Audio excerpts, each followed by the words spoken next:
மங்கையருலகம் மங்கையருலகம் மங்கையருலகம் இது மங்கையருலகம். வணக்கம். வாழ்க வளமுடன், வாழ்க வையகம். உலகத்து மக்கள் ஒவ்வொரு நாளும் திருநாளாக பெற்று மகிழ்ச்சியாக இருக்கணும்னு வாழ்த்துறோங்க.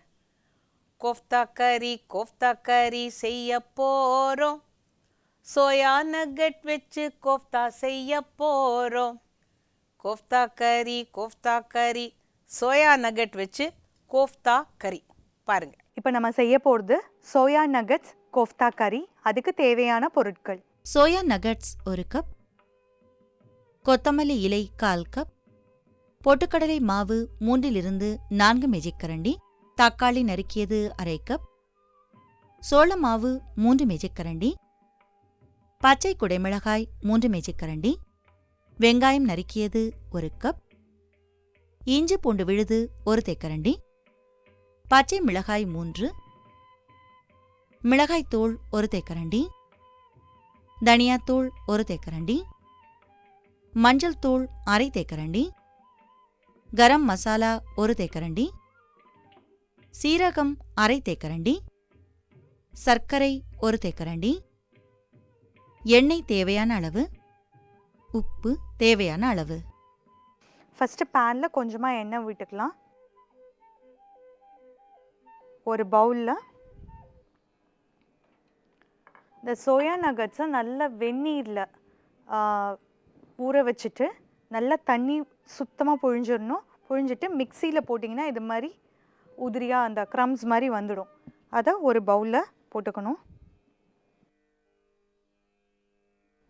நம்ம வீட்டிலேயே இருக்க பொட்டுக்கல்லே மிக்சியில் பொடிச்சு போட்டுக்கலாம். கொஞ்சோண்டு கரம் மசாலா பொடி,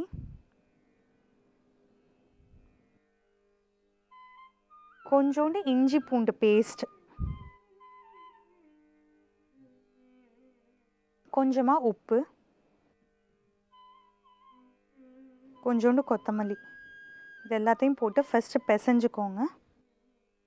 இந்த அளவு இப்படி உருட்டுற அளவு இருந்தால் போதும். இப்போ இது மாதிரி பால்ஸை ரெடி பண்ணி வச்சுக்கணும் ஒரு பிளேட்டில்.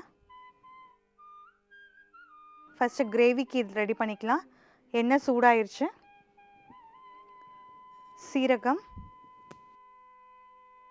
சீரகம் இதானோன்னு வெங்காயம், பொடியாக நறுக்கி வச்ச வெங்காயம். இப்போ வெங்காயம் வதங்கினோன்னு இஞ்சி பூண்டு பேஸ்ட்,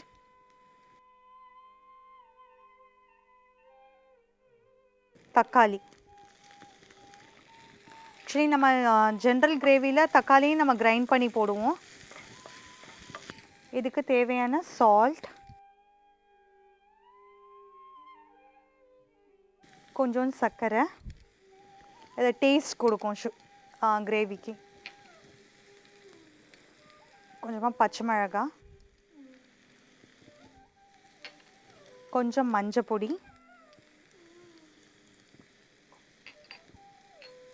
கொஞ்சம் மிளகாய் பொடி. உங்கள் காரம் எவ்வளோ வேணுமோ அதுக்கேற்ற மாதிரி போடுவேன். மல்லிப்பொடி, கொஞ்சம் திக்னஸ் கொடுக்கறதுக்கு கொஞ்சம் மல்லிப்பொடி, கொஞ்சம் கரம் மசாலா. இதை எல்லாத்தையுமே நல்லா ஃப்ரை பண்ணிவிடுங்க. அப்புறம் இதுக்கு குடமிளகாய்,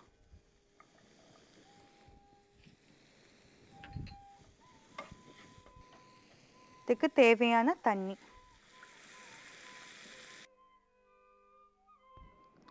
ஒரு சைடு இது பாயில் ஆகிட்டுருக்கட்டும். இப்போ கோஃப்தா இந்த மாதிரி பால்ஸ் பண்ணி வச்சுருக்கோம். அதை கார்ன்ஃப்ளவர் மாவில் டிப் பண்ணி பொரிச்சு எடுக்கணும். ஒரு பவுலில் கார்ன்ஃப்ளவர் மாவு இது மாதிரி போட்டுட்டு கொஞ்சமாக தண்ணி, கொஞ்சோண்டு உப்பு,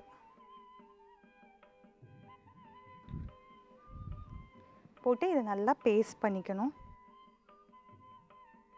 நல்லா பேஸ்ட் மாதிரி பண்ணி வச்சுட்டு ஒவ்வொரு கோஃப்தாவாக இதில் டிப் பண்ணி, ஆயில் சூடாயிடுச்சு, இதில் ஒவ்வொன்றா இது மாதிரி போட்டு பொரிச்சு எடுக்க வேண்டியது. நம்ம கிரேவியில் தான் போட போகிறோம். அதனால் மேலே இருக்க கோட்டிங் வந்து நல்லா ஃப்ரை ஆனால் போதும். கிரேவி கொதிக்க ஆரம்பிச்சிச்சு. இதில் கொஞ்சமாக கார்ன் பேஸ்ட், நீங்கள் இதில் டிப் பண்ணி போட்டிருப்பீங்கல்ல, அந்த பேஸ்ட்டே உங்களுக்கு மீதி இருக்கும். இதில் கொஞ்சமாக திக்கன் பண்ணுறதுக்காக கொஞ்சமாக ஊற்றினா போதும்.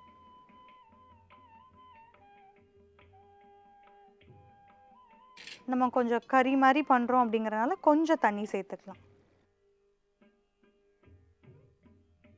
ட்ரை வேணும்னா இந்த டெக்ஸ்சர் போதும்.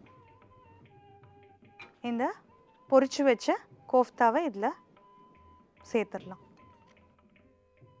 அப்படியே லைட்டாக அதை டிப்பாகிற மாதிரி பண்ணிவிட்டு விட்டுற வேண்டியது. பொடியை நறுக்கி வச்ச கொத்தமல்லியை சேர்த்து நம்ம பவுலுக்கு சேஞ்ச் பண்ணிடலாம். இப்போ டேஸ்டான சோயா நகட்ஸ் கோஃப்தா கறி ரெடி.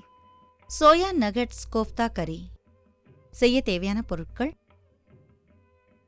சோயா நகட்ஸ் 1 கப், கொத்தமல்லி இலை 1/4 கப், பொட்டுக்கடலை மாவு 3-4 மேஜைக்கரண்டி, தக்காளி நறுக்கியது 1/2 கப், சோள மாவு 3 மேஜைக்கரண்டி, பச்சை குடைமிளகாய் 3 மேஜைக்கரண்டி, வெங்காயம் நறுக்கியது 1 கப், இஞ்சி பூண்டு விழுது 1 தேக்கரண்டி, பச்சை மிளகாய் 3, மிளகாய்த்தூள் 1 தேக்கரண்டி, தனியாத்தூள் 1 தேக்கரண்டி, மஞ்சள் தூள் 1/2 தேக்கரண்டி, கரம் மசாலா 1 தேக்கரண்டி, சீரகம் 1/2 தேக்கரண்டி, சர்க்கரை 1 தேக்கரண்டி, எண்ணெய் தேவையான அளவு, உப்பு தேவையான அளவு.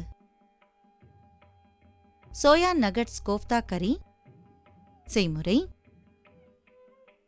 ஒரு பாத்திரத்தில் அரைத்த சோயா நகட்ஸ், பொட்டுக்கடலை மாவு, கரம் மசாலா பொடி, சிறிதளவு இஞ்சி பூண்டு விழுது, தேவையான அளவு உப்பு, கொத்தமல்லி இலை ஆகியவற்றை சேர்த்து நன்றாக கலந்து கொள்ளவும். பிறகு அதை சிறு சிறு உருண்டைகளாக உருட்டிக் கொள்ளவும். பிறகு அதை சோளமாவு விழுதில் தோய்த்து காய்ந்த எண்ணெயில் போட்டு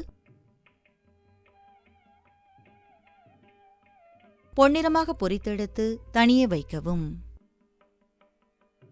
ஒரு கடாயில் எண்ணெயை சூடாக்கி அதில் சீரகத்தை சேர்த்து பொரிய விடவும். சீரகம் பொரிந்ததும் அதில் நறுக்கிய வெங்காயத்தை சேர்த்து வதக்கவும். வதங்கியதும் அதில் இஞ்சி பூண்டு விழுதை சேர்த்து வதக்கவும். பிறகு அதில் நறுக்கிய தக்காளியை சேர்த்து வதக்கவும். வதங்கியதும் அதில் தேவையான அளவு உப்பு, சர்க்கரை, பச்சை மிளகாய், மஞ்சள் பொடி, மிளகாய் பொடி, தனியா பொடி, கரம் மசாலா பொடி ஆகியவற்றை சேர்த்து வதக்கவும். பிறகு அதில் நறுக்கிய பச்சை குடைமிளகாயை சேர்த்து வதக்கவும். பிறகு அதில் தேவையான அளவு தண்ணீர் சேர்த்து கலந்து சிறிது நேரம் வரை கொதிக்க விடவும். கொதித்ததும் அதில் கலந்த சோளமாவு கலவை, தேவையான அளவு தண்ணீர் இரண்டையும் சேர்த்து கலந்து வேக வைக்கவும். வெந்ததும் அதில் பொரித்தெடுத்த சோயா நகட்ஸ் உருண்டைகளை சேர்த்து நன்றாக கலக்கவும். நன்றாக கலந்ததும் அதில் கொத்தமல்லி இலைகளை தூவி சூடாக சாப்பிடவும். சோயா நகட்ஸ் கோஃப்தா கறி தயார்.